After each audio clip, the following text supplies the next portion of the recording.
Hello प्यारे बच्चों। Last class में हम लोग क्या बात किए थे? एक्सेलरेशन के बारे में।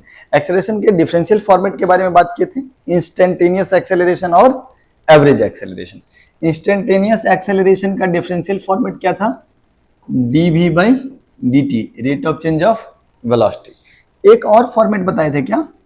a is equal to v dv by dx या ds, है ना। अगर वेलोसिटी टाइम का फंक्शन दे तो इसको यूज कर लेंगे एक्सेलरेशन निकालने के लिए, और वेलोसिटी अगर पोजीशन का फंक्शन दे तो एक्सेलरेशन निकालने के लिए इसको यूज कर लेंगे। ओके, पक्का? अच्छा,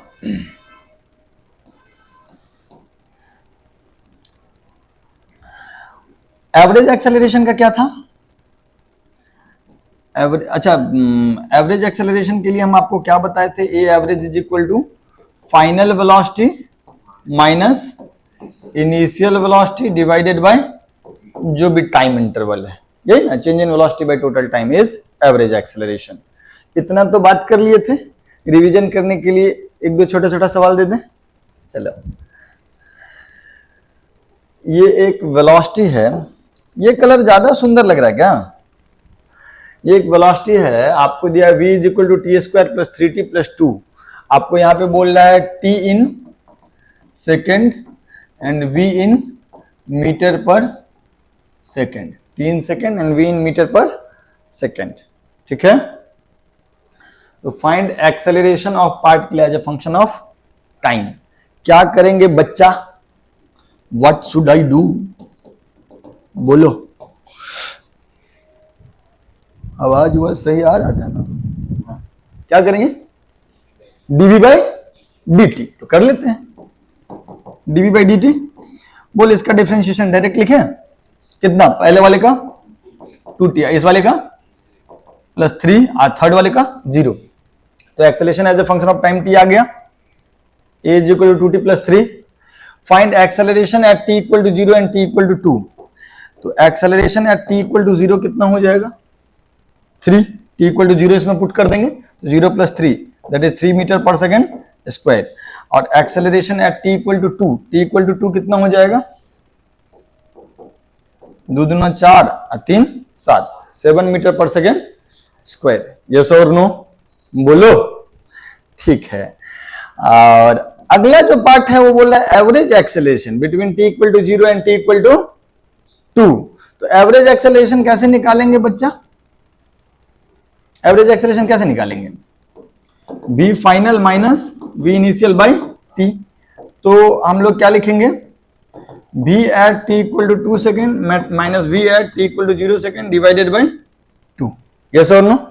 v at t equal to 2 second कितना हो जाएगा? जरा देखो तो इसमें रख के, 4 और 6 10 2 12, t की जगह पे 2 रख दिए तो 12 हो गया। और t इक्वल टू 0 पे वेलोसिटी कितना हो जाएगा? 2। और डिवाइडेड बाय टाइम कितना होगा? 2 सेकेंड ही बोल रहा है, 0 से 2 सेकेंड, तो ये 10 by 2 that is 5 metre per second square. Yes और नो प्यारे बच्चों? कोई दिक्कत, कोई परेशानी? पक्का? रिवीजन हो गया। अगला एक और सवाल। जब वेलोसिटी पोजीशन का फंक्शन दिया, वेलोसिटी पोजीशन का फंक्शन दिया है ना, x का, यहां पर भी लिख देते हैं x in metre and v in metre per second. तो बोल रहा है कि एक्सेलरेशन एट एनी x, क्या करूं? कौन सा डिफरेंशियल फॉर्म यूज करूं? a is equal to v into dv by dx। तो v की जगह पे x square plus 2x plus 1 into dv by dx कितना? डिफरेंशिएशन कितना? 2x plus 2। Very good. तो ये आ गया एक्सेलरेशन एट एनी x। फिर क्या बोल रहा है? Acceleration at x equal to 0। इसमें x इक्वल टू 0 पुट कर देते पूरे में, तो x इक्वल टू 0 पुट करने से क्या हो जाएगा? 1 इंटू 2, तो वैल्यू क्या हो जाएगा? 2। यस और नो? और acceleration at t x equal to 1 अगर करेंगे तो acceleration at x equal to, इसमें x इक्वल टू 1 पुट कर दूंगा तो ये क्या आएगा? 2 1 3 1 4 और 4 कितना? 16 ना, ये 4 into 4 that is 16 metre per second square. कोई दिक्कत, कोई परेशानी? ठीक, तो इसको आप नोट कर सकते हैं। हम ना अब थोड़ा बहुत छोटा छोटा सवाल करेंगे, मतलब एकदम पुन्नु पुन्नु सा, लेकिन वो कंसेप्चुअल होगा। मैं स्टेटमेंट दूंगा और पूछूंगा कि बताओ ये स्टेटमेंट ट्रू है या फॉल्स है ना। तो इसको मैं हटा सकता हूं, अगला पेज पे आ सकते हैं। आगे हम आपको कुछ स्टेटमेंट दे रहे हैं, आपको बताना है कोई स्टेटमेंट सही है या गलत है। चलिए स्टेटमेंट है, पहला स्टेटमेंट पढ़िए।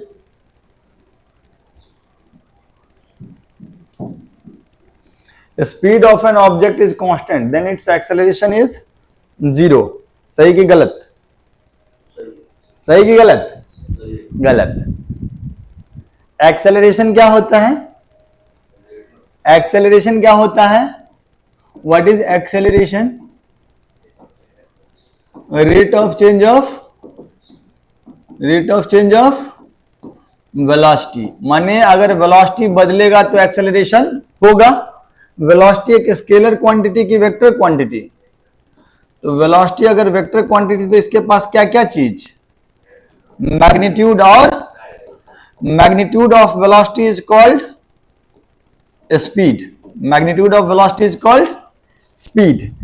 तो एक्सेलरेशन लाने के लिए हम क्या क्या बदल सकते हैं? स्पीड बदल सकते हैं, या तो डायरेक्शन बदल सकते हैं, या तो दोनों बदल सकते हैं, है ना।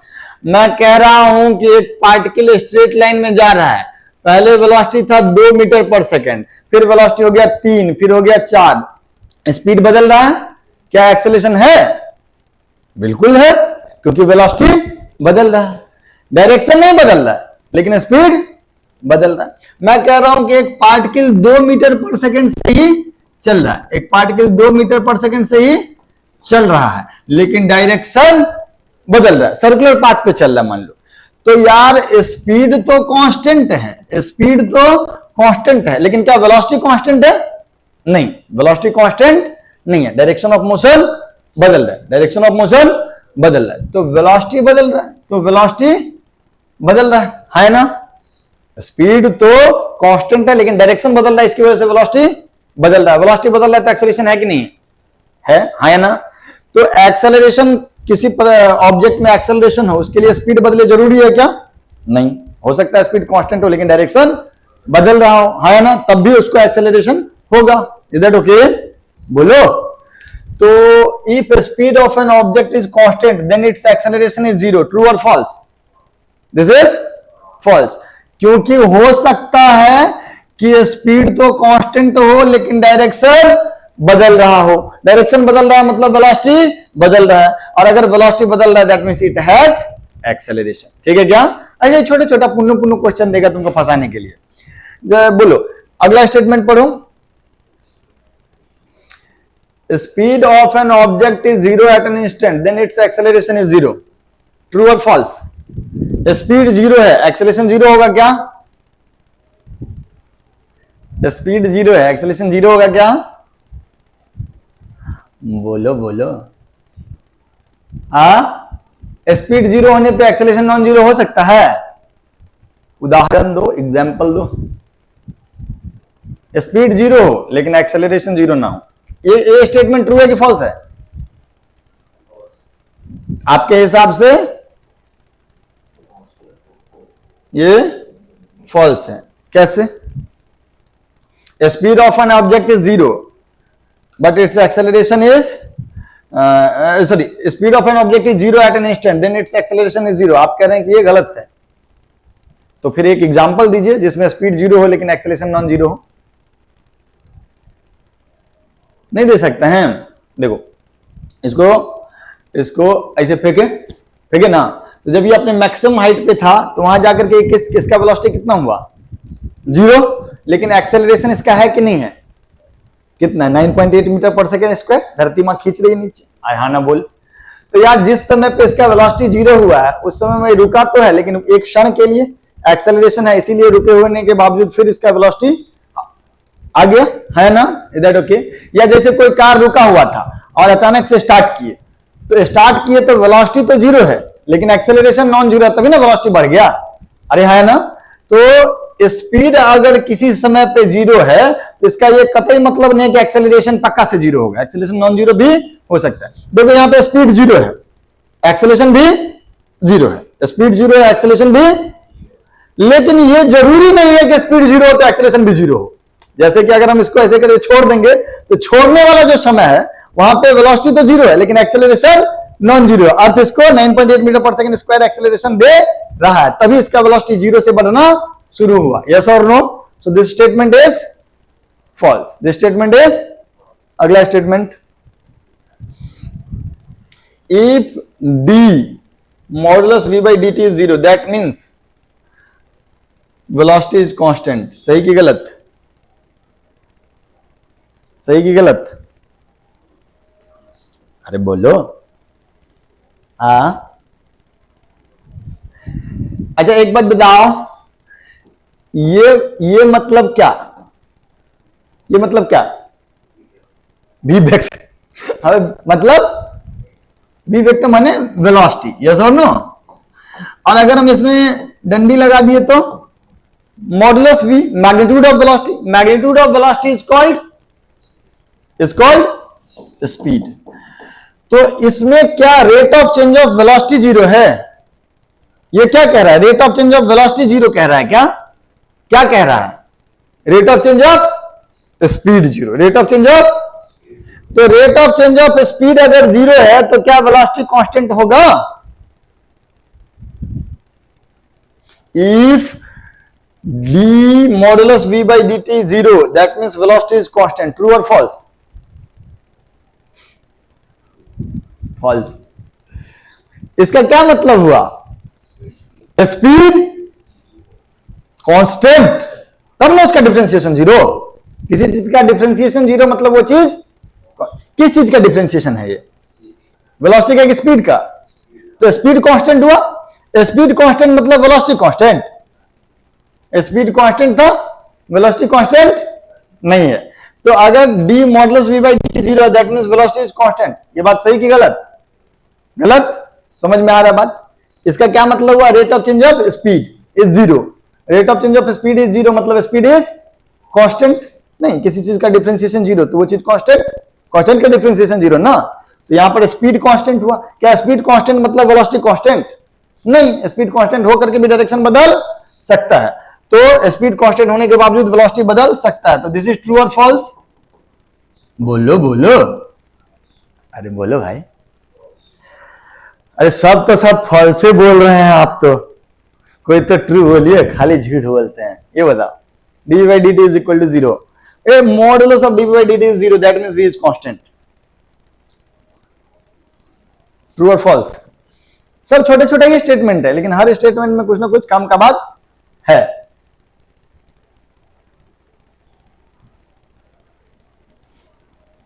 अरे बोलो, ये मॉडुलस को छोड़ दो, मॉडुलस को थोड़ा देर के लिए भूल जाओ, मॉडुलस को थोड़ा देर के लिए भूल जाओ। डीवी बाई डी का मतलब क्या हुआ? Rate of change of velocity, तो उसका मतलब क्या हुआ?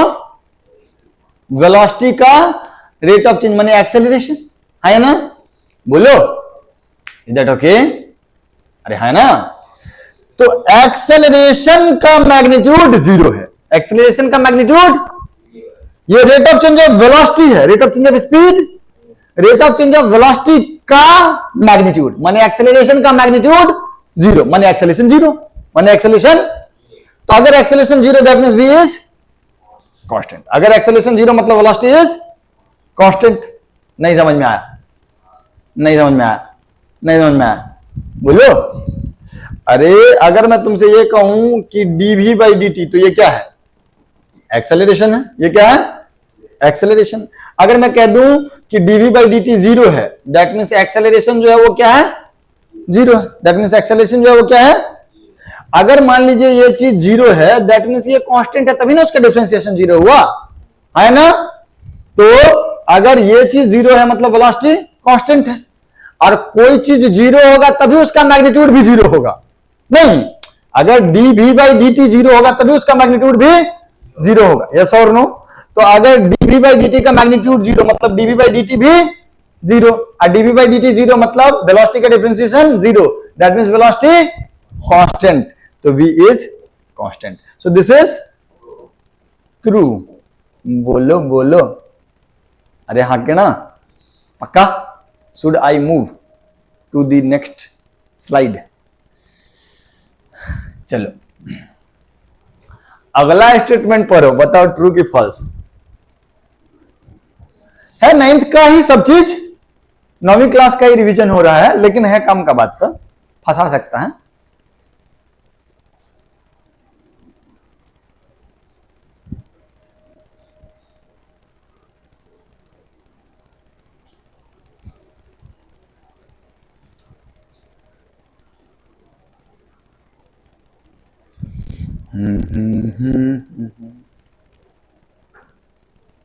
हाँ, in a time interval if speed is always non-zero that means displacement covered will be non-zero. True or false?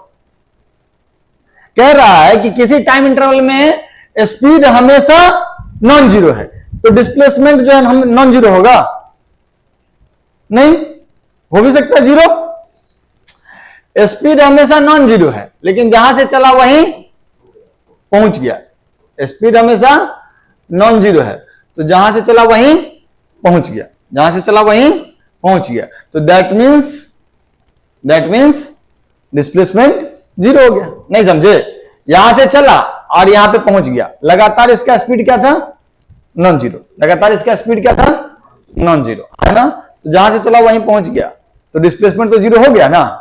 ये बात तो कह रहा है कि अगर स्पीड हमेशा नॉन जीरो होगा तो डिस्प्लेसमेंट भी नॉन जीरो होगा। सही कि गलत? गलत। डिस्प्लेसमेंट जीरो करके दिखा दिए ना।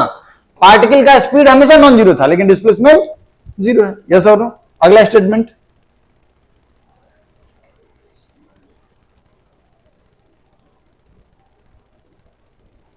मोशन इज 1D माने one dimensional. Motion is 1D माने वन डायमेंशनल माने straight line motion. Motion is one dimensional. अब यार इसमें तो पार्टिकल चल गया ना 2 डायमेंशन में, स्ट्रेट लाइन मोशन नहीं था, इसीलिए डिस्प्लेसमेंट जीरो हो गया। अगर पार्टिकल स्ट्रेट लाइन पे चल रहा है और तब इसको तुम चाहते हो कि डिस्प्लेसमेंट जीरो हो, तो इसको मुड़ के वापस आना पड़ेगा ना। और भाई अगर स्ट्रेट लाइन पे हम जाकर के मुड़ना चाहते हैं तो हमको रुकना पड़ेगा, तभी ना मुड़ पाएंगे। नहीं, हम स्ट्रेट लाइन पे चल रहे हैं, अब रुकेंगे तब ना मुड़ेंगे, है ना? तो स्ट्रेट लाइन पे चलने में आप बिना रुके मुड़, तो स्पीड बीच में एक बार जीरो होना पड़ेगा और मुड़ के तभी आप वापस आइएगा और तभी आपका डिस्प्लेसमेंट जीरो होगा। अगर डिस्प्लेसमेंट जीरो करना है तो जहां से चले वहीं वापस आना होगा ना। स्ट्रेट लाइन पे जा रहे हैं, जहां चले वहीं आना है, तो बीच में रुकना पड़ेगा, है ना? जबकि इसमें क्या कह रहा है? In a time interval if speed is always non zero, speed हमेशा नॉन जीरो है, मतलब पार्टिकल कहीं रुका ही नहीं, तो क्या स्ट्रेट लाइन पे मुड़ सकता है? नहीं मुड़ेगा, तो डिस्प्लेसमेंट जीरो होगा। तो डिस्प्लेसमेंट हमेशा, तो ये ट्रू या फॉल्स? सच हो गया ना ये? बोलो बच्चों, हाँ है ना? ठीक। चलो अब थोड़ा हम लोग डिस्कशन कर लेते हैं, पढ़ाई लिखाई कर लेते हैं थोड़ा। Uniformly accelerated motion, uniformly accelerated motion. Uniformly accelerated motion का क्या मतलब हुआ? A is constant, A is constant. बोलो, uniformly accelerated motion A is constant, ठीक। यूनिफॉर्म वेलोसिटी मतलब v is constant. Uniform velocity मतलब v इज, v कांस्टेंट का क्या मतलब? एक बार सुनो, v इज कांस्टेंट, इसका मतलब क्या हुआ? Velocity is constant. और वेलोसिटी में कितने पार्ट होते हैं? 2, एक होता है स्पीड और एक होता है डायरेक्शन। तो जब मैं कहता हूं वेलोसिटी कांस्टेंट, मतलब उसका स्पीड भी फिक्स है और डायरेक्शन ऑफ मोशन भी फिक्स है, माने वो स्ट्रेट लाइन पे कांस्टेंट स्पीड से चल रहा है, तो उसको हम लोग बोलते हैं यूनिफॉर्म वेलोसिटी, यूनिफॉर्म वेलोसिटी या यूनिफॉर्म मोशन। अब हम इसको क्या बोलेंगे? Uniform motion. यूनिफॉर्म मोशन को ऐसे भी बोलता है लोग कि इक्वल टाइम इंटरवल में इक्वल डिस्प्लेसमेंट कवर किया। क्योंकि वेलोसिटी कांस्टेंट है तो सेम डायरेक्शन में ही चल रहा होगा और कांस्टेंट स्पीड से चलेगा, तो जितना अगर पहला टी टाइम में x दूरी चला है तो अगला टी टाइम में भी x दूरी चलेगा क्योंकि उसका स्पीड फिक्स है और डायरेक्शन ऑफ मोशन भी नहीं बदला है ना। तो यूनिफॉर्म मोशन का मतलब क्या हुआ, वेलोसिटी कांस्टेंट, स्पीड भी कांस्टेंट और डायरेक्शन ऑफ मोशन भी कांस्टेंट। खैर ये चीज तो अभी मेरा नहीं करना था, बड़ी करा दिए। ठीक, हमको करना है क्या चीज, एक्सेलरेशन कांस्टेंट। एक्सेलरेशन क्या है, एक स्केलर क्वांटिटी है कि वेक्टर क्वांटिटी है। तो एक्सेलरेशन कांस्टेंट मतलब magnitude of acceleration constant, magnitude of acceleration is constant, at the same time direction of acceleration is also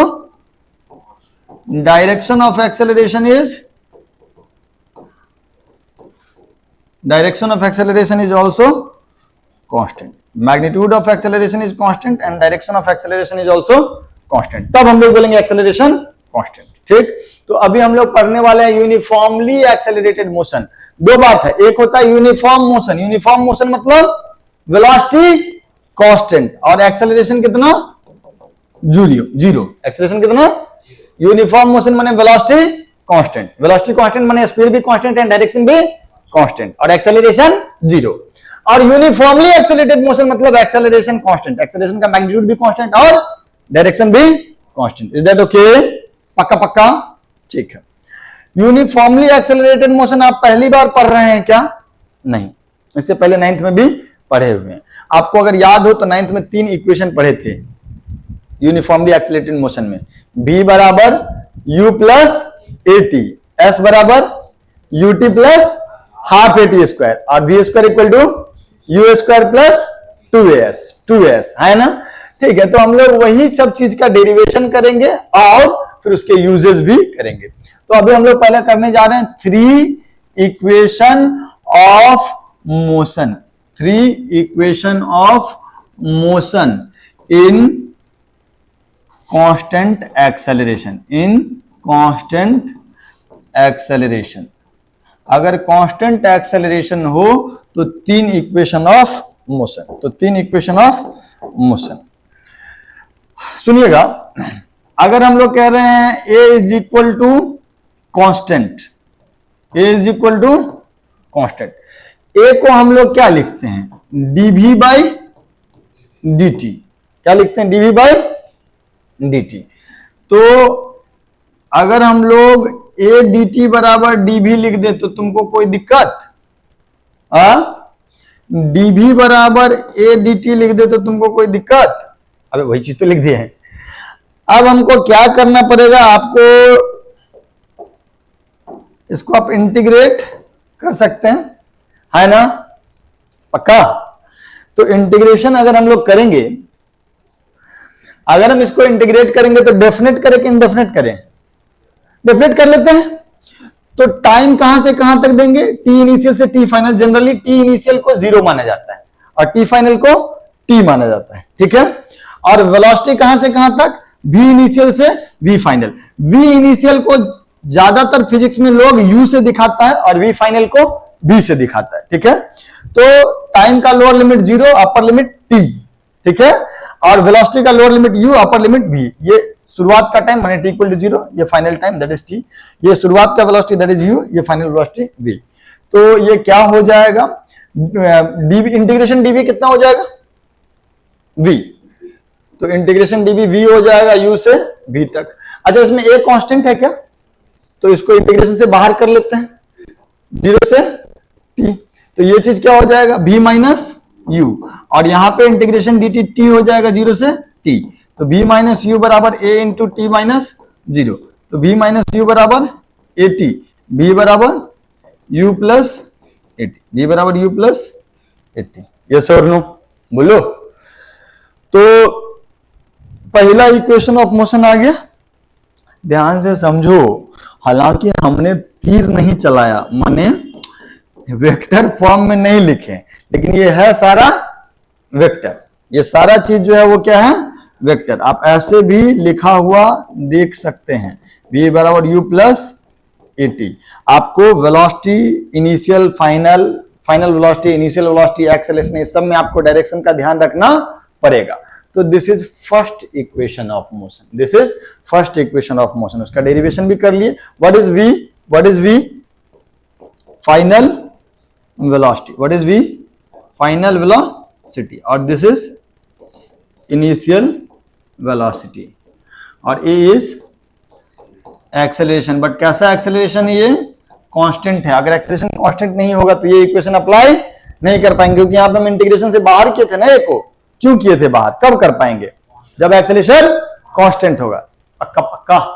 should I move to the next derivation? ठीक. हाँ, दूसरा equation of motion आप लोग पढ़े होंगे. क्या होता है? S equal to UT plus half A T square. अच्छा, एक बात बताओ, एक्सेलरेशन जो होता है, एक्सेलरेशन होता है dv बाई dt. और अभी अभी हम लोग v का वैल्यू पता किए u plus A T. Yes और नो? और डिस्प्लेसमेंट क्या होता है? सॉरी, यस, एक वेलोसिटी क्या होता है? ds by dt. लिख सकते हैं क्या? तो अगर मैं इसको ऐसे लिख दूं कि v dt बराबर ds, तो तुमको कोई दिक्कत? यहां पे s क्या है? पोजीशन. s क्या है? Rate of change of position is velocity. अच्छा, अब इसके बाद अगर हम लोग ds को v dt लिख दिए तो अगला काम क्या करना होगा? Integration ds is equal to integration v dt. क्या ये v कांस्टेंट है? नहीं, v समय के साथ बदल सकता है, क्योंकि एक्सेलरेशन कांस्टेंट माने. एक्सेलरेशन कांस्टेंट माने तो वेलोसिटी कांस्टेंट होगा क्या? नहीं, बदलेगा. तो क्या इस v को हम इंटीग्रेशन से बाहर कर सकते हैं? नहीं कर सकते. पक्का. ठीक है, तो इंटीग्रेशन से बाहर तो नहीं कर सकते हैं, लेकिन v की जगह पे ये वैल्यू तो रख ही सकते हैं, क्योंकि v बराबर होता है u plus A T into D T. मेरा काम अभी खत्म हुआ है क्या? नहीं. इसमें हम लोग क्या पुट करेंगे? लिमिट. लिमिट का डिसीजन कौन करता है? लिमिट पुट करते हैं किसके हिसाब से? b के साथ जो लगा रहता है वही चीज वेरी करता है. जब हम बोले ds तो change in position, small change in position. जब बोले dv small change in velocity. जब बोले dt तो स्मॉल चेंज इन टाइम. तो जब ds बोले तो चेंज कौन हो रहा है? s. जब dt बोले तो चेंज कौन हो रहा है? t. जब dv बोले तो चेंज कौन हो रहा है? v. तो जो चेंज हो रहा है उसी का लिमिट पुट करते हैं. तो अपन क्या करेंगे? इंटीग्रेशन ds बराबर integration u dt plus integration A T D T. सही की गलत? अच्छा, इंटीग्रेशन ds बराबर u तो एक फिक्स्ड वैल्यू है इनिशियल का वेलोसिटी, तो उसको हम बाहर कर सकते हैं. और यहां पर भी कह रहा है कि एक कांस्टेंट है, एक्सेलरेशन कांस्टेंट है, तो उसको भी बाहर कर दिए. अब जरा बताओ कि इसमें लिमिट किसका जाएगा? s का. कहां से कहां तक? s इनिशियल से s फाइनल, है ना? si is initial position, sf is final position. इसमें किसका लिमिट जाएगा? t इनिशियल से t फाइनल. t इनिशियल को जनरली 0 बोल देते हैं, तो 0 से t. और ये भी कहां से कहां तक? 0 से t. जरा बताओ इंटीग्रेशन ds क्या हो जाएगा? s. कहां से कहां तक? s इनिशियल से s फाइनल. यहां पे इंटीग्रेशन dt क्या हो जाएगा? t. कहां से कहां तक? 0 से t. और यहां पर इंटीग्रेशन t dt क्या हो जाएगा? t स्क्वायर बाई 2, 0 से t. यस और नो? तो ये वैल्यू क्या हो जाएगा? s final minus s initial is equal to u into t minus 0 plus a into t square by 2 minus 0. Yes और नो? s final. हाँ, अच्छा, बहुत छोटा हो गया क्या? लो भाई, अब ठीक है.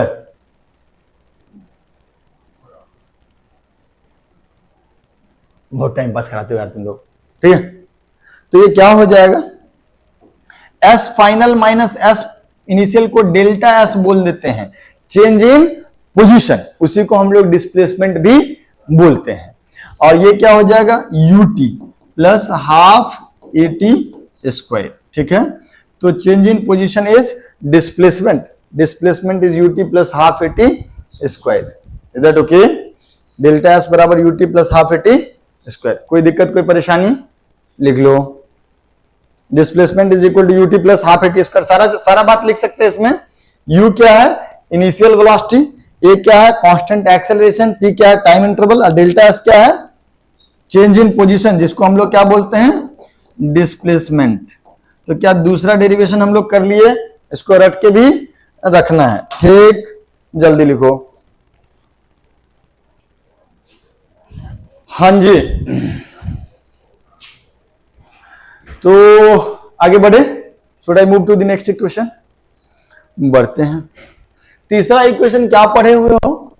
We square equal to you square plus 2as, v square equal to you square plus 2s। तो बेसिकली हम लोग एक्सेलरेशन का एक और फॉर्मेट पढ़े हैं, v dv बाई dx या ds, जो भी कह लो, यस और नो। एक्सेलरेशन कांस्टेंट है, वैसे a ds को हम लोग v dv लिख सकते हैं, कोई दिक्कत? पक्का? माने हम ऐसा लिख सकते हैं ना, v dv बराबर a ds। हम लोग इंटीग्रेट भी कर सकते हैं ना, v dv is equal to integration a ds। Integration में क्या ये वेलोसिटी कांस्टेंट है कि बाहर कर ले? नहीं, एक्सेलरेशन कांस्टेंट है तो वेलोसिटी बदल रहा होगा, तो वेलोसिटी को बाहर नहीं कर सकते। तो दिख भी रहा है, डी के साथ बी लगा हुआ, मैंने बी चेंज हो रहा है। अच्छा, यहां पर ए बदल गया, बाहर आ गया क्योंकि एक्सेलरेशन कांस्टेंट है। लिमिट इसमें किसका जाएगा? बी का, क्योंकि डी के साथ जो चीज लगा रहता है उसी का लिमिट जाता है। तो बी इनिशियल से बी फाइनल, बी इनिशियल को जनरली क्या लिखता है लोग? यू। अब बी फाइनल को जनरली क्या लिखता है? बी। इसमें क्या जाएगा? एस इनिशियल से एस फाइनल। तो बी डी बी क्या हो जाएगा? B square by 2। याद है ये यू से बी, सच के झूठ। और ये क्या हो जाएगा? ए डी एस में एस, एस इनिशियल से एस फाइनल। तो ये क्या हो जाएगा? B square by 2 minus u square by 2 is equal to a into s final minus s initial. Yes सुनो, बोलो। तो ये हो जाएगा b square minus u square by 2 is equal to a into delta s, change in position, जिसको displacement भी बोलते हैं। तो अपन यहां से क्या लिख पाएंगे बताइए जरा? B square minus u square is equal to 2a delta s, या उसी को हम लोग क्या लिखेंगे? B square is equal to you square plus 2a delta s. ठीक है क्या? बोलो। तो इक्वेशन हो गया b square equal to you square plus 2a delta s, या डिस्प्लेसमेंट डायरेक्टली अगर डेल्टा एस को एस लिखते देते हैं तो ये भी ठीक है, लेकिन वहां समझ में आना चाहिए कि वो एस क्या है? डिस्प्लेसमेंट है। Is that okay? यहाँ डेल्टा एस से समझ में आ रहा है change in position, that is displacement. तो तीन इक्वेशन हो गया, तीन इक्वेशन हो गया। कौन कौन? बी स्क्वायर सॉरी बी बराबर यू प्लस ए टी, एस बराबर U T plus half A T square, B square equal to you square plus 2as। ठीक, चलो आगे बढ़े।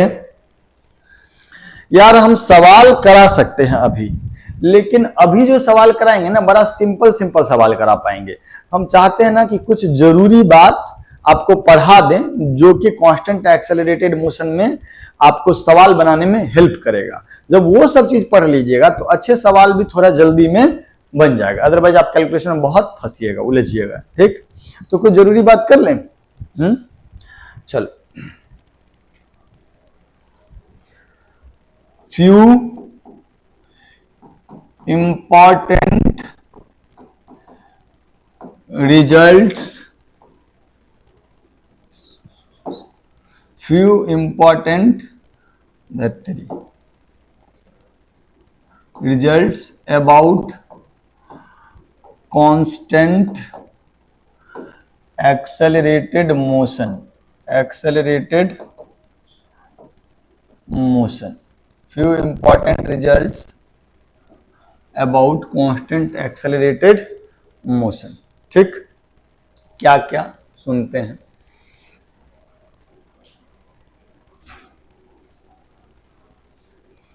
पहला क्या है कि एवरेज वेलोसिटी का फॉर्मूला क्या होता है?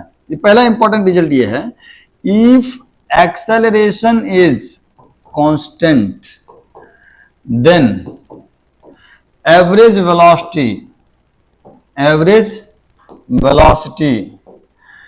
can be written in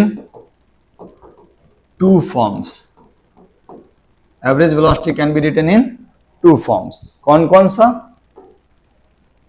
v average का एक फॉर्मूला तो है total displacement by total time, total displacement by total time, और उसको हम लोग v final plus v initial by two भी लिख सकते हैं। ये तो आपको मालूम है एवरेज वेलोसिटी होता है total displacement by total time, लेकिन हम आपको बोल रहे हैं कि वो होता है, वो ये भी लिख सकते हैं v final plus v initial by 2।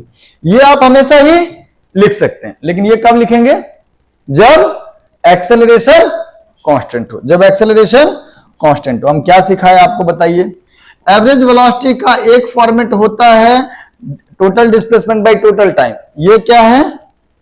हमेशा सही होगा। एक्सेलरेशन कांस्टेंट नहीं होगा तब भी total displacement by total time average velocity होगा।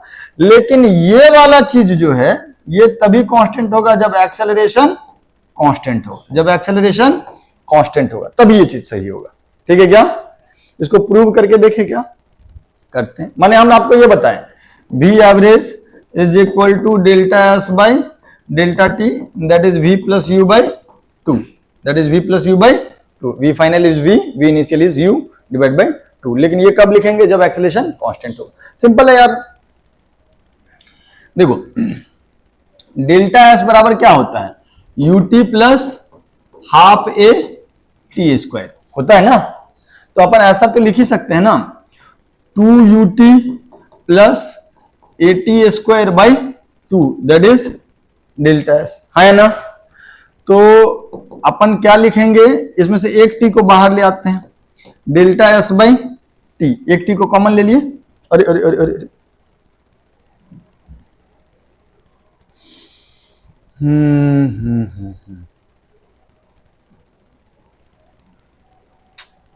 टच हो गया यार यहां पे।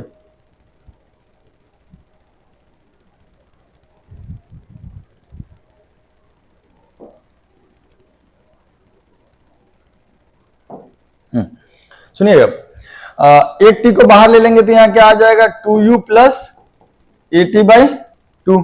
तो ये वैल्यू कितना हो जाएगा? u plus A t by 2। Okay, u plus A t by 2। ठीक, तो डेल्टा एस बाई टी बराबर u प्लस ए टी क्या होगा? b। u प्लस ए टी क्या होगा? तो u plus b by 2। Is that okay? Delta s by t क्या होता है? Average velocity, that is also u plus b by 2। तो ये वाला चीज जो हम लोग लिखे थे ये प्रूव हो गया क्या? Delta s by delta T is v plus you by 2, लेकिन कब? जब एक्सेलरेशन कांस्टेंट, जब एक्सेलरेशन कांस्टेंट। क्लियर है क्या?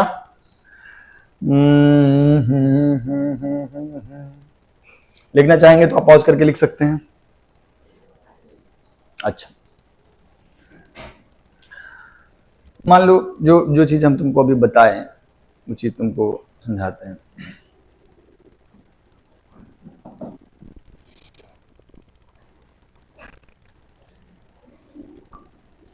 A car crosses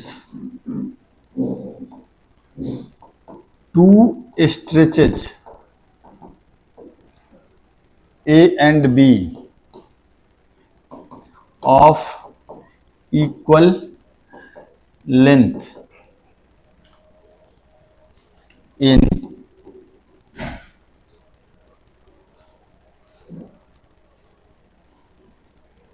equal length मान लीजिए 100 metre in 4 second and 2 second respectively. ठीक है, फाइंड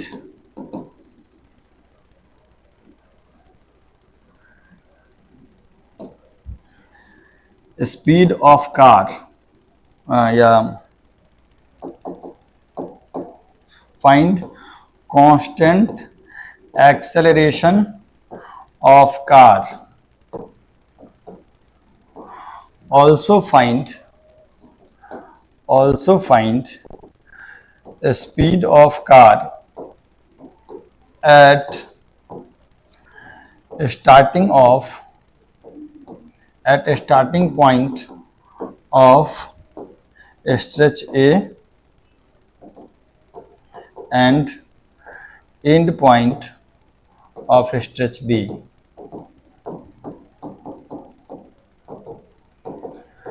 पहले सवाल पढ़ो, समझ में आया कि नहीं आया बताओ, जल्दी पढ़ो।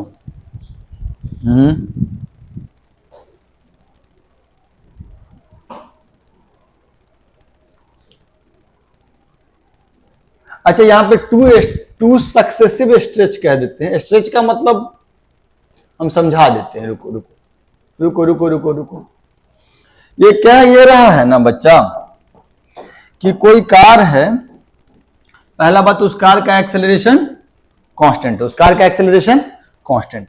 ये है स्ट्रेच ए और ये है स्ट्रेच बी, ये है स्ट्रेच ए और ये है स्ट्रेच बी। स्ट्रेच ए के स्टार्टिंग में, अच्छा दोनों स्ट्रेच कितना कितना मीटर का है, 100 मीटर का, तो ये भी 100 मीटर का। कह रहा है कि इस पहला स्ट्रेच को कितना देर में कवर किया, 4 सेकंड, और दूसरा स्ट्रेच को 2 सेकंड। पहला स्ट्रेच को 4 सेकंड में, दूसरा स्ट्रेच को 2 सेकंड में। तो बताओ कि कार का एक्सेलरेशन कितना है, मान करके कि एक्सेलरेशन कांस्टेंट है। और फिर यह भी पूछा कि यहां पर उसका वेलोसिटी क्या है और यहां पर वेलोसिटी क्या है। Is that okay? समझ में आया बात? बोलो। तो जनरली करोगे तो कैसे करोगे? अगर तुम इसको करना चाहो तो तुम ऐसे कर सकते हो। बोलो बच्चा, बताओ ना। आप ऐसा मान सकते हो कि यहां पे इनिशियल वेलोसिटी, जैसे अगर हम सॉल्यूशन इसका लिखे नॉर्मल तरीके से, तो आप ऐसे लिख सकते हैं ना सर कि यहां पे इनिशियल वेलोसिटी u मान लेते हैं, है ना, और एक्सेलरेशन कितना मान लेते हैं, a। एक्सेलरेशन कितना मान लेते हैं, a। और फिर ये कितना मीटर है, 100 मीटर नहीं, और ये कितना मीटर है, 200 मीटर।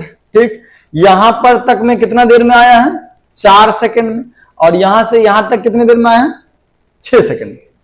ये 4 सेकंड और ये 2 सेकंड, तो यहां से यहां तक 6 सेकंड, यहां से यहां तक 4 सेकंड।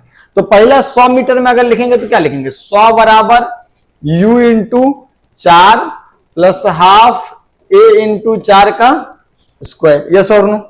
और फिर 200 बराबर क्या लिखेंगे, 200 बराबर u into 6 plus half a into 6 का स्क्वायर। यस और नो? और फिर जब ये दोनों इक्वेशन सॉल्व करेंगे, जब दोनों इक्वेशन सॉल्व करेंगे तो आप, दो लीनियर इक्वेशन है, आपको u का वैल्यू भी मिल जाएगा और a का वैल्यू भी मिल जाएगा। सही कि गलत? पक्का पक्का? कोई समस्या? आप इसी को ऐसे भी कर सकते हैं, इसी को ऐसे भी कर सकते हैं। आंसर पे हम अभी कमेंट नहीं कर रहे हैं, आंसर तो आ ही जाएगा। इसी को आप ऐसे भी कर सकते हैं सर, देखिएगा।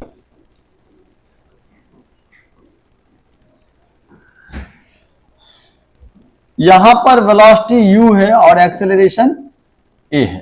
ठीक, कितना देर बीत गया यहां तक में, तो यहां का वेलोसिटी कितना हो जाएगा, u plus a into 4, b बराबर u प्लस 80। यस और नो? और फिर यहां तक में कितना बीत गया समय, 6 सेकेंड, तो यहां का वेलोसिटी कितना हो जाएगा, v बराबर u plus 80, u plus a into, सही कि गलत? पक्का पक्का? ठीक है बच्चा। अब हमको ये मालूम है कि ये कितना है, 100 मीटर, और ये कितना है, 100 मीटर, और हमको ये भी पता है कि एक्सेलरेशन कांस्टेंट है। तो स्ट्रेच ए में हम एवरेज वेलोसिटी लिखेंगे तो क्या लिखेंगे, स्ट्रेच ए का average velocity, total displacement by total time, and that is also v final plus v initial by 2, क्योंकि एक्सेलरेशन कांस्टेंट है। तो पहला स्ट्रेच जो है, उस स्ट्रेच के लिए हम लोग क्या लिख सकते हैं, 100/4 is equal to u plus 4a plus u divided by 2, है ना। तो 25 बराबर जो होगा वो कितना होगा, u प्लस 2a। 25 बराबर क्या हो जाएगा, u प्लस 2a। ठीक। अच्छा, अगर हम इस वाले स्ट्रेच बी में बात करें, स्ट्रेच बी में बात करें, तो स्ट्रेच बी के लिए भी हम लोग एवरेज वेलोसिटी ऐसे ही लिख सकते हैं। कितना लिखेंगे, 100/2, 100/2 is equal to u plus 6a plus u plus 4a divided by 2। हाँ ना बोल? तो भाई साहब ये हो जाएगा 100 बराबर 2u प्लस 10a या 50 बराबर u प्लस 5a। ये दूसरा इक्वेशन और ये पहला इक्वेशन। एक काम करता हूं, दो में से एक को घटा देता हूं, सबट्रैक्ट कर देता हूं। तो 2 - 1 अगर करूंगा तो LHS में कितना बच जाएगा? 50 - 25 दैट इज 25। RHS में u plus 5a minus u plus 2a, तो u कट गया, 5a minus 2a that is 3a। a का वैल्यू कितना आ गया? 25/3। a का वैल्यू कितना हो गया? 25/3। अच्छा, a का वैल्यू अगर 25/3 हो गया तो फिर यहां पर हम इसमें पुट कर देते हैं, तो u का वैल्यू कितना हो जाएगा? 25 is equal to u plus 2 into 25/3।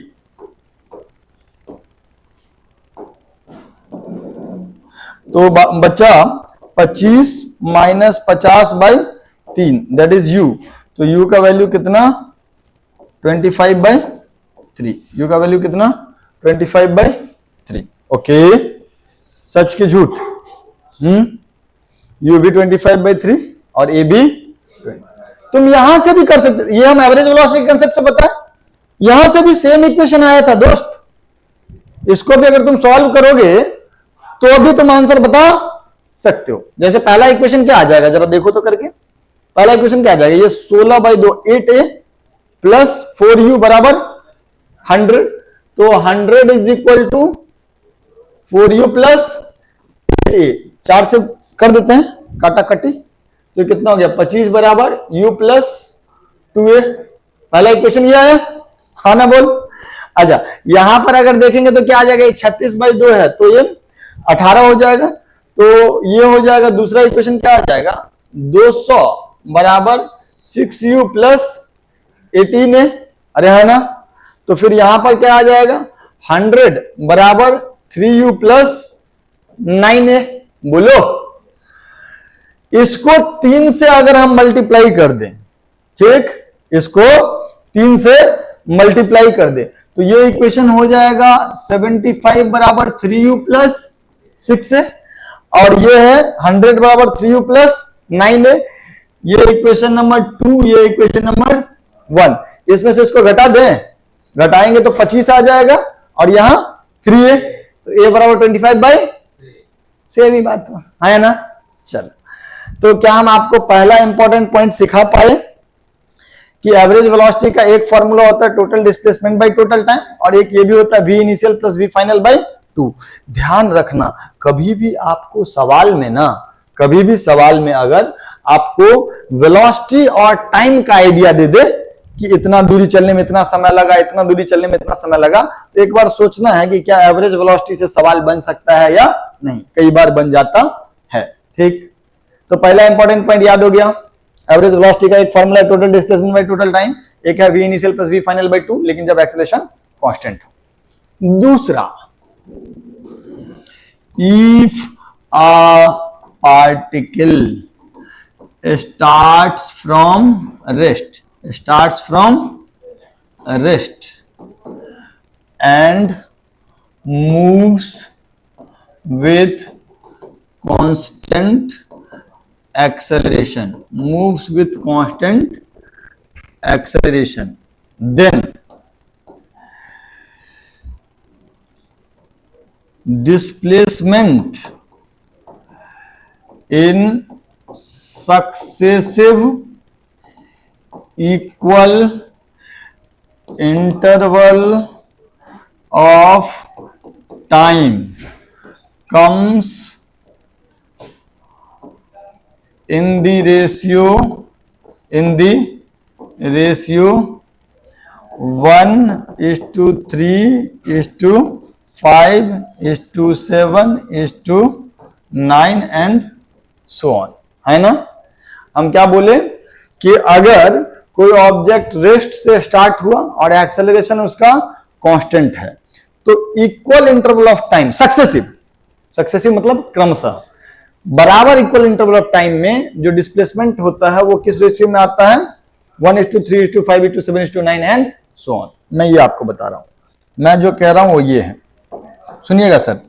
हम क्या कह रहे हैं कि एक ऑब्जेक्ट u = 0 से स्टार्ट किया, u = 0 से स्टार्ट किया, और एक्सेलरेशन जो है उसका कांस्टेंट है, एक्सेलरेशन कांस्टेंट है। यहां पर t is equal to delta t है, यहां पर t equal to 2 delta t है, और यहां पर t equal to 3 delta t है। इस तरीके से टाइम है ना? ओके। अब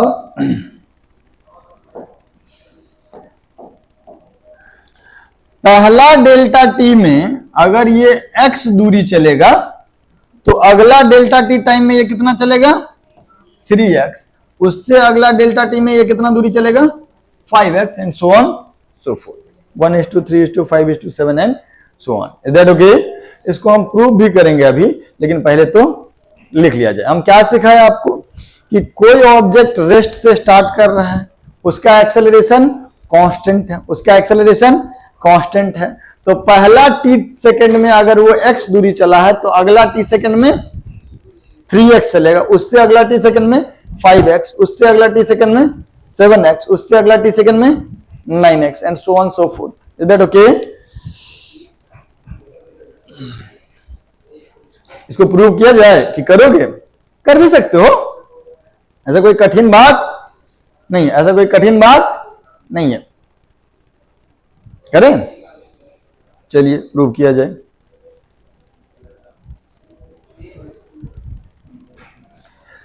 सुनिएगा, u equal to 0, u equal to 0,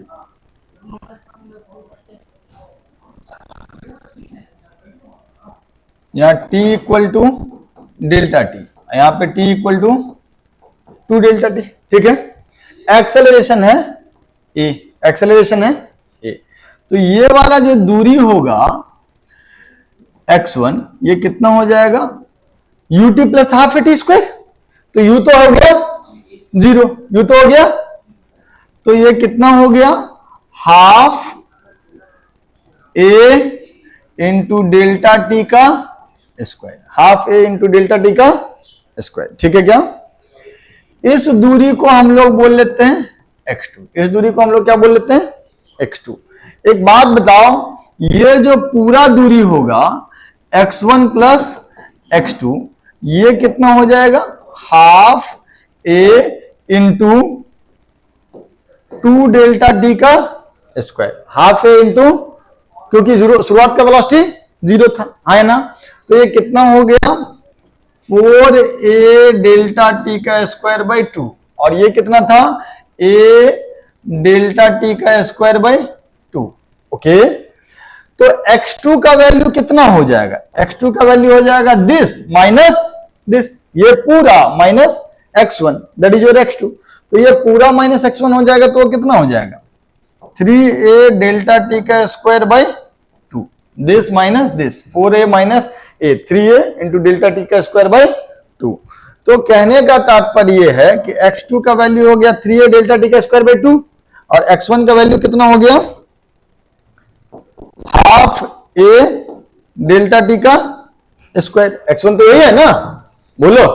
अब तुम ही बताओ तो x1 इस टू x2 कितना हुआ? x1 इस टू x2 कितना हुआ?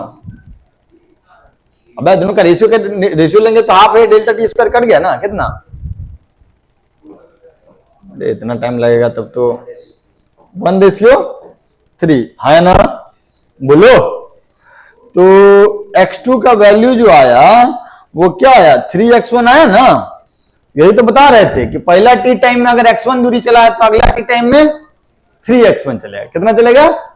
अब तुम ये भी प्रूव कर सकते हो कि अगला, जैसे यहां पे t इक्वल टू लिख लेते 3 डेल्टा टी, ये पूरा दूरी निकाल लेते, उसमें से x1 प्लस x2 घटा लेते। ठीक, तो फिर अपने आप ये वाला दूरी जो आएगा वो इस x1 का 5 गुना आएगा, x1 का 5 गुना आएगा। ये आपका क्या है? होमवर्क है, घर पे ट्राई कर सकते हैं। Is that okay? अरे हाँ है ना, पक्का? ठीक है।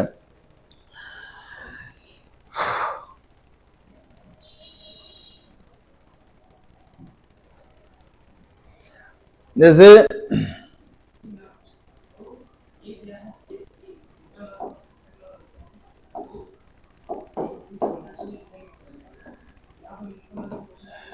an object starts from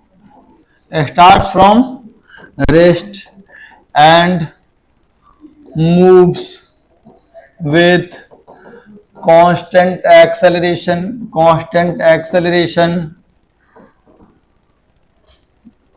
10 metre per second square, ठीक। Find ratio of displacement covered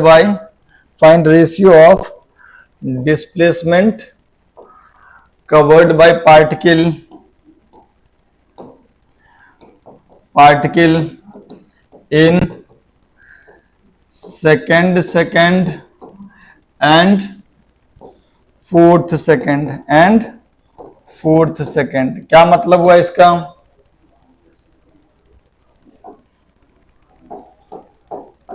क्या मतलब हुआ?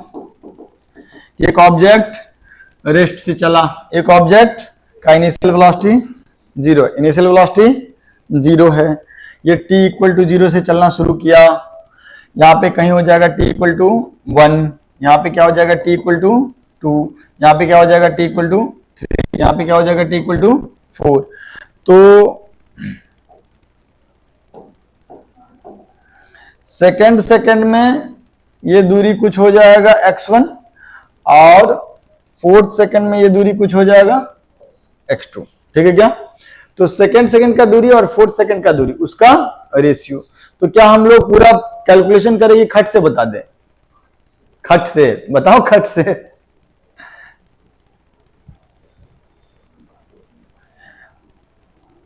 बोलो, बोले खट से बता दोगे? बताओ ना खट से। अरे कुछ नहीं है, ये दूरी हो गया x, तो ये कितना हो गया 3x, ये कितना हो गया 5x और ये कितना हो गया 7x। 1 सेकंड से 2 सेकंड के बीच क्या सेकंड? दूसरा सेकंड। और 3 सेकंड से 4 सेकंड के बीच क्या सेकंड? चौथा सेकंड। तो दूसरा सेकंड और चौथा सेकंड के बीच का जो दूसरा सेकंड में डिस्प्लेसमेंट और चौथा सेकंड में डिस्प्लेसमेंट, उसका रेशियो कितना हो गया 3:7। 3:7, इज दैट ओके? तो आंसर हो जाएगा 3:7। कोई दिक्कत, कोई परेशानी? बोलो, पक्का? आगे बढ़े, पक्का? ठीक। दो को इंपॉर्टेंट बात बता दिए। तीसरा important point, if a particle starts with velocity u, if a particle starts with velocity u and moves with constant acceleration a, ठीक, and it moves for total n second, then displacement in last 1 second, i.e. that means displacement in nth second,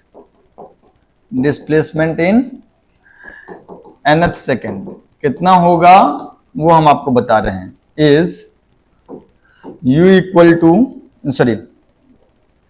s is equal to u plus a/2 2n-1। इसको हम लोग prove करेंगे अभी। या इसको short में लोग ऐसे भी लिख देता है, u प्लस लूजली लिखता है, तो nth सेकंड का डिस्प्लेसमेंट हो जाएगा s is equal to u plus a/2 2n-1। Okay, लिख लो इसको।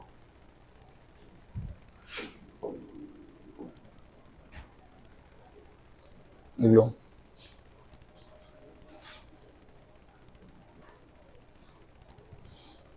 हम क्या बोले, कोई पार्टिकल का इनिशियल वेलोसिटी u है, उसका एक्सेलरेशन कांस्टेंट और कितना है वो a है। तो अगर मान लीजिए 5 सेकंड तक चला है तो 5वां सेकंड का डिस्प्लेसमेंट, n सेकंड तक चला है तो nth सेकंड का डिस्प्लेसमेंट कितना होगा, u plus a/2 2n-1, u plus a/2 2n-1 1। Prove करें क्या? आइए,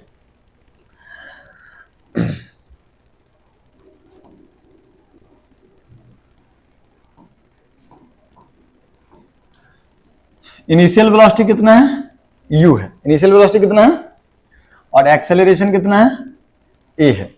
यहां पे t बराबर कितना है? n-1 और यहां पर t बराबर कितना है? n। तो n-1 से n कैवा सेकंड हो गया? ये लास्ट का 1 सेकंड, तो इसी को क्या बोलेंगे? nth second. जैसे अगर मान लीजिए n इक्वल टू 6 है, तो 5 सेकंड से 6 सेकंड के बीच का जो टाइम हुआ वो अंतिम सेकंड हुआ, छठा सेकंड वही हुआ है ना, 6th सेकंड। तो अगर हम लोग बोलेंगे टोटल n सेकंड है, तो n-1 से n सेकंड के बीच का जो टाइम होगा वो क्या होगा? लास्ट का 1 सेकंड। तो दिस इज nth सेकंड। इसका डिस्प्लेसमेंट जो होगा, ये वाला डिस्प्लेसमेंट, वही हम कितना रखवाए हैं? u plus a by 2 2n-1, u plus a by 2 2n-, prove किया जाए। कैसे प्रूव करेंगे? पहले हम यहां तक का डिस्प्लेसमेंट निकाल लेंगे, जिसको हम लोग बोलेंगे Sn-1, फिर यहां तक का डिस्प्लेसमेंट निकाल लेंगे, जिसको हम लोग बोल देंगे Sn, है ना, और Sn में से Sn-1 को सब्ट्रैक्ट कर देंगे, है ना। तो Sn क्या होगा? Sn क्या हो जाएगा? Sn क्या हो जाएगा? u प्लस, सॉरी, Sn क्या हो जाएगा भाई बताओ तो? ut plus half eighty square होता है ना, तो हो जाएगा un plus half an square, un plus half an square, yes और नो। और Sn-1 क्या हो जाएगा? un-1 प्लस हाफ an-1 का होल स्क्वायर, है ना। तो अगर हम तुमसे पूछे कि Sn-1, तो ये कितना हो जाएगा? un plus half an square minus un-1 plus half an-1 का होल स्क्वायर, यही करेंगे। अरे है ना, थोड़ा सा मन में कैलकुलेशन कर सकते हो कि मन में नहीं कुछ कर सकते हो, नहीं कर सकते तो करते हैं, थोड़ा लिखेंगे इसको, un plus half an square minus, ये क्या हो जाएगा? un minus u plus half an square plus 1 minus 2n, yes और नो, बोलो। तो un से un कट गया, an स्क्वायर से an स्क्वायर भी कट गया, कटा नहीं कटा? देखना, इस un से ये un कट जाएगा ना, इस an स्क्वायर से ये n square, half an square cut जाएगा ना, नहीं ये वाला, ओके। तो बच क्या जाएगा? यहां पे माइनस माइनस प्लस, तो दैट इज u। और उसके बाद यहां पे क्या बच जाएगा? a बाई 2, और फिर minus minus a by 2 into 2n, yes और नो। तो वैल्यू कितना हो गया? u plus a by 2 into 2n minus 1, yes और नो।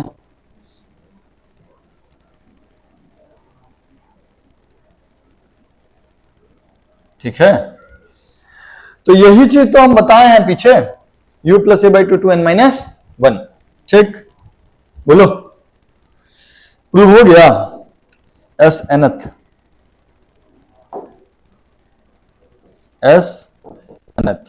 तो nth सेकंड का डिस्प्लेसमेंट हो जाएगा u plus a by 2 2n minus, बहुत जगह जरूरत पड़ेगा, आप लिख लीजिए इसको, ठीक।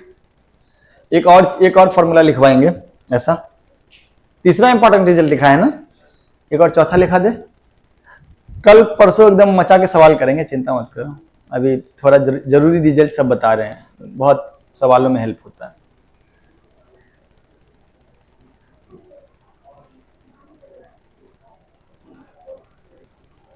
हाँ, चौथा इंपॉर्टेंट रिजल्ट ये है, if a particle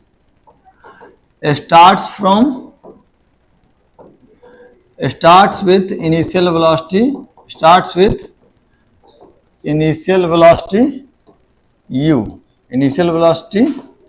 u and moves with constant acceleration A. Vector ले लेते हैं यार, अच्छा तो वही होगा, नहीं, for total n second, total n second तक चला है।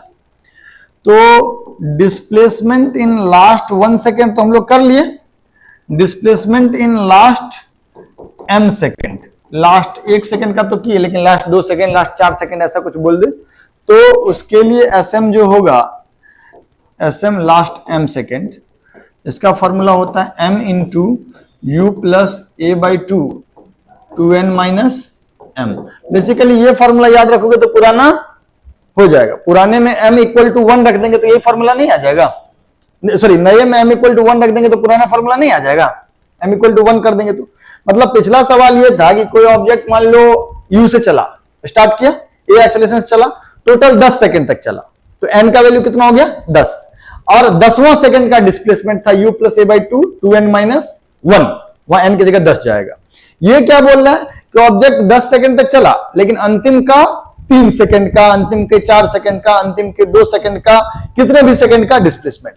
तो अगर मान लीजिए टोटल 10 सेकंड तक चला तो n का वैल्यू हो गया 10, और अंतिम के 2 सेकंड का पूछा तो n का वैल्यू हो जाएगा 2। u और a तो हमको मालूम ही है कि कांस्टेंट एक्सेलरेशन होगा कुछ, और u जो होगा वो इनिशियल वेलोसिटी होगा। इसका प्रूफ हम आपको बता नहीं रहे हैं, काहे? अरे पुराना ही प्रूफ हो जाएगा। जो यहाँ पे n माइनस m 1 रखे थे, यहाँ पे n माइनस m रख देंगे। यहाँ पे t इक्वल टू 0 था, यहाँ पे t इक्वल टू 0 था, यहाँ t equal to n minus 1 था, यहाँ t इक्वल टू n था, यहाँ t इक्वल टू n रहेगा, यहाँ t equal to n minus m। पहले तो n सेकंड तक का डिस्प्लेसमेंट निकाल लेंगे, फिर n माइनस m का निकाल लेंगे, दोनों को घटा देंगे तो ये आ जाएगा आखिरी के m सेकंड का डिस्प्लेसमेंट। और तुम जब ये करोगे तो आंसर क्या आएगा, m into you plus a by 2n minus m। अरे हाँ ना बोलो भाई, ओके ये बात मान लोगे। आप इसमें ऑब्वियसली वेक्टर भी लगा सकते हैं, डायरेक्शन का ध्यान रखना बेहद बेहद बेहद जरूरी है, ठीक है, ओके ठीक। एक और कितना हो गया, एक और जरूरी बात हमको बताना था।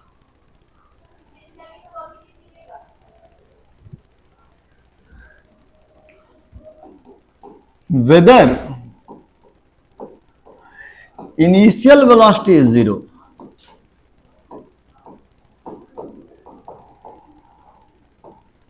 और final velocity is 0, initial velocity 0 हो या फाइनल वेलोसिटी 0 हो, you can always write s is equal to half at square, where a is magnitude of acceleration or deceleration, magnitude of acceleration or deceleration, ठीक है। और t तो वही time interval, t is time interval. अब ये बात हम क्या बोले, तुमको समझ में आया?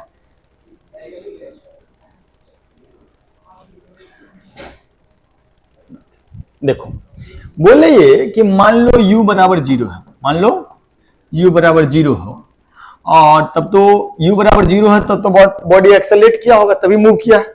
यहाँ पे t इक्वल टू 0 है और यहाँ पे t इक्वल टू t है, ठीक। तो दूरी कितना कवर करेगा, s बराबर क्या लिखेंगे, ut plus half at square, u तो 0 ही है तो s का वैल्यू कितना हो जाएगा, हाफ at स्क्वायर। क्यों? क्योंकि u का वैल्यू 0 है। ये उतना मतलब टेंशन वाला बात नहीं था। लेकिन हम एक और बात बोले यहां तो तुम लिख ही सकते हो, यहां तो तुम लिख ही सकते हो, तुम यहां भी लिख सकते हो, कहां?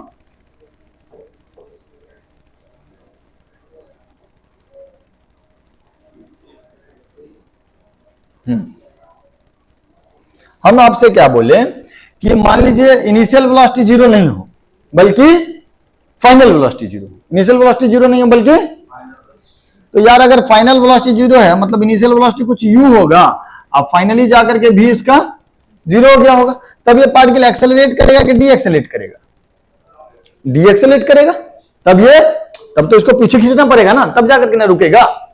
तो दैट मीन्स इसका एक्सेलरेशन पीछे की तरफ होगा, मतलब एक्सेलरेशन नेगेटिव हो जाएगा, है ना।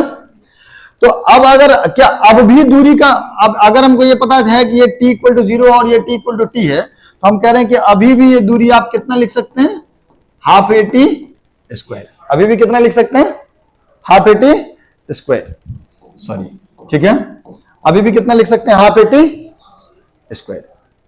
जबकि आपको लिखना पड़ता तो आप कैसे लिखते हैं, ये सही बात है, ये क्योंकि यहां पर ए जो है वो एक्सेलरेशन नहीं है बल्कि बी एक्सेलरेशन का मैग्नीट्यूड है ना।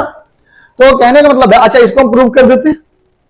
आपका इनिशियल वेलोसिटी 0 था तब भी s बराबर हाफ ए टी स्क्वायर लिखे, फाइनल वेलोसिटी 0 है तब भी s बराबर हाफ ए टी स्क्वायर लिख सकते हैं। कायदे से ऐसा लिखना नहीं चाहिए था, कैसे लिखना चाहिए था, आपको ऐसे लिखना चाहिए था, s बराबर U T minus half A T, ऐसे लिखना चाहिए था।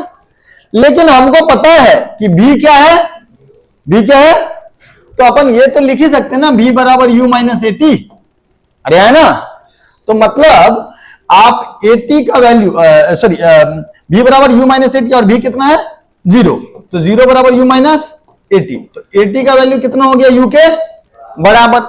अब हम आपसे क्या कह रहे हैं कि आप यहां से चलिए और यहां पर एटी पुट कर दीजिए u के जगह पे, तो u के जगह एटी पुट कर देंगे तो कितना हो जाएगा, eighty square minus half eighty square, that is half eighty square, that is half eighty square. Is that okay, बोलो, क्लियर, कोई दिक्कत कोई परेशानी, पक्का पक्का। तो इनिशियल वेलोसिटी 0 हो या फाइनल वेलोसिटी 0 हो, आप s बराबर लिख सकते हैं half A T square, where a क्या होगा, अगर इनिशियल वेलोसिटी 0 है तो a एक्सेलरेशन है, फाइनल वेलोसिटी 0 है तो a डी एक्सेलरेशन का मैग्नीट्यूड है या D acceleration. Is that okay. Similarly हम एक और बात लिखा रहे हैं, इस सब का हम यूज कराएंगे अगले क्लास में, खूब सारा सवाल उवाल में यूज होगा। सिमिलरली एक और बात हम कह रहे हैं कि whether initial velocity is 0, initial velocity is 0 और final velocity is 0, initial velocity 0 हो और 0, दोनों केस में you can always write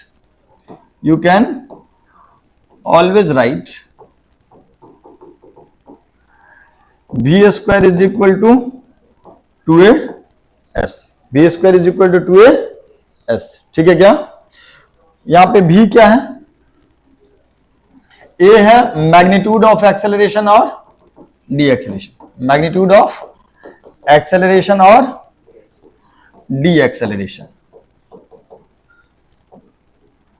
अब v क्या है, इनिशियल और final non zero velocity, non zero velocity. मतलब क्या हुआ कि आप अगर मान लीजिए इनिशियल वेलोसिटी 0 है, ये v क्या है, या तो ये इनिशियल वेलोसिटी है या दोनों में से जो भी नॉन जीरो हो। जैसे कि मैं आपसे कह रहा हूं कि किसी पार्टिकल का इनिशियल वेलोसिटी 0 है तो फाइनल वेलोसिटी भी होगा, फाइनल वेलोसिटी भी होगा, इसका एक्सेलरेशन कुछ a होगा तभी ये मूव किया होगा। तो भाई साहब इस डिस्प्लेसमेंट के लिए क्या लिखेंगे, इस डिस्प्लेसमेंट का वैल्यू क्या लिखेंगे, v का square is equal to u का स्क्वायर प्लस 2as, है ना। तो v square is equal to 2as या s is equal to v square by 2a। ये तो बड़ी सिंपल बात था, लेकिन हम यही सिर्फ यही बात नहीं बोले, हम ये बात भी बोले कि देखो अभी इनिशियल वेलोसिटी 0 था, पार्टिकल एक्सेलरेट करके फाइनल वेलोसिटी v पे पहुंचा तो v square equal to 2as होगा। हम आपको यह भी कह रहे हैं कि मान लीजिए इनिशियल वेलोसिटी ही v हो, इनिशियल वेलोसिटी ही, अब फाइनल कितना हो जाए 0, फाइनल तो पार्टिकल एक्सेलरेट कर रहा होगा, डी एक्सेलरेट, पक्का डी एक्सेलरेट कर रहा होगा, है ना। तब भी ये डिस्प्लेसमेंट के लिए आप अगर इस डिस्प्लेसमेंट को s मानते हैं तो भी आप लिख सकते हैं v square equal to 2as, तब भी ये लिख सकते हैं। ऐसा कैसे, आराम से लिख सकते हैं, हम लोग लिखेंगे 0 का square is equal to initial velocity का square plus 2 into minus a into s, minus a into s. तो यहां से हमारे पास 0 बराबर हो जाएगा v स्क्वायर माइनस 2as, तो फिर से आ गया v square is equal to 2as। ठीक, अभी तो तुमको बहुत टाइम पास चीज लग रहा हो कि क्या ही बता रहा है, बट अगली क्लास में इसका यूज होगा। नेक्स्ट क्लास में जब हम लोग आएंगे तो आपको इन सारे इंपॉर्टेंट रिजल्ट पे कुछ कुछ सवाल कराएंगे। At the same time constant accelerated motion में साइन कन्वेंशन कैसे एज्यूम करते हैं, कैसे पॉजिटिव नेगेटिव एज्यूम करते हैं, वो सब सिखाएंगे।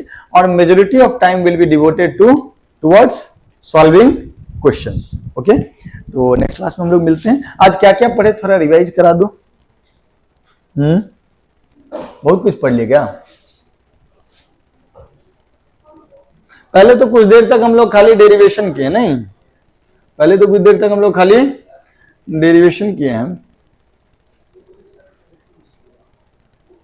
नहीं? कुछ देर तक शुरुआत जो हम लोग किए थे वो किए थे आपसे कुछ ट्रू एंड फॉल्स स्टेटमेंट से, नहीं?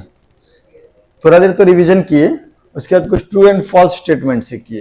ये सारे ट्रू एंड फॉल्स स्टेटमेंट जो थे वो बड़े ही इंटरेस्टिंग किस्म के थे। उसके बाद फिर हम लोग क्या किए कि यूनिफॉर्मली एक्सेलरेटेड मोशन में 3 इक्वेशन था, तीनों का डेरिवेशन कर लिए। v बराबर u प्लस ए टी, एस बराबर U T plus half A T square, V square equal to you square plus 2as। फिर इस पे हम सवाल अभी तुरंत नहीं किए, हम आपको कुछ कुछ इंपॉर्टेंट बात बता दिए। पहला इंपॉर्टेंट बात बताए, एवरेज वेलोसिटी का एक formula total displacement by total time हमेशा ही यूज होगा, लेकिन अगर एक्सेलरेशन कांस्टेंट हो तो वो final velocity plus initial velocity bye 2 भी हो सकता है। इस पे बेस्ड हालांकि हम एक क्वेश्चन इसको पहले प्रूव भी कर दिया आपको, और इस पे बेस्ड एक क्वेश्चन भी हम आपको कराएं, नॉर्मल तरीके से भी कराएं और एवरेज वेलोसिटी के हेल्प से भी कराएं। फिर उसके बाद हम बताएं कि अगर कोई पार्टिकल रेस्ट से स्टार्ट करता है, एक्सेलरेशन कांस्टेंट होता है, तो successive equal interval of time में डिस्प्लेसमेंट का रेशियो आता है 1:3:5:7:9 एंड सो ऑन। इसको हम आपको 2 इंटरवल में तो प्रूव करके बताए भी, बोले आगे भी अगर आप प्रूव कीजिएगा तो 1:3 तो करा दिए, 1:5 भी आपको मिल जाएगा। फिर उसके बाद हम आपको इस पे एक छोटा सा सवाल करके बता दिए। फिर अगला बताया कि अगर कोई पार्टिकल रेस्ट u वेलोसिटी से स्टार्ट करता है, एक्सेलरेशन कांस्टेंट है, तो अंतिम 1 सेकंड का nth सेकंड का डिस्प्लेसमेंट का फॉर्मूला होता है u प्लस a/2 2n-1, और अंतिम के m सेकंड का डिस्प्लेसमेंट, इसको प्रूव भी कराएं, अंतिम के m सेकंड के डिस्प्लेसमेंट का फॉर्मूला होता है m × u plus a/2 2n-m, है ना? और फिर उसके बाद हम आपको बताएं कि पार्टिकल स्टार्ट करे रेस्ट से या रुके अंत में, इनिशियल वेलोसिटी 0 हो या फाइनल वेलोसिटी 0 हो, s बराबर हाफ ए टी स्क्वायर लिख सकते हैं, लेकिन a क्या होगा वहां? मैग्नीट्यूड ऑफ एक्सेलरेशन और de acceleration. Similarly v square is equal to 2as जो है, ये आप लिख सकते हैं कब? या तो इनिशियल वेलोसिटी 0 हो या फाइनल वेलोसिटी 0, दोनों केस में ये लिख सकते हैं। यहाँ पे v क्या है? इनिशियल अगर 0 है तो ये फाइनल हो गया, अगर फाइनल 0 है तो ये इनिशियल हो गया, नॉन जीरो इनिशियल और फाइनल वेलोसिटी। और ये क्या है? Magnitude of acceleration. इसको भी प्रूव करके बता दिए। और उसके बाद हम बोले कि भाई इस सब का जरूरत आपको नेक्स्ट क्लास में होगा, तो ये सब चीज आप प्रॉपरली रट करके, पढ़ करके, समझ करके आइएगा, नहीं तो अगला क्लास सर के ऊपर से चला जाएगा। ठीक है, ये आपकी जिम्मेदारी है दोस्त, उसमें मेरा कोई गलती नहीं होगा। नेक्स्ट क्लास में अगर आपको बात समझ में नहीं आएगा तो प्रॉपर रिवीजन करके आइएगा। चलिए, बाय बाय।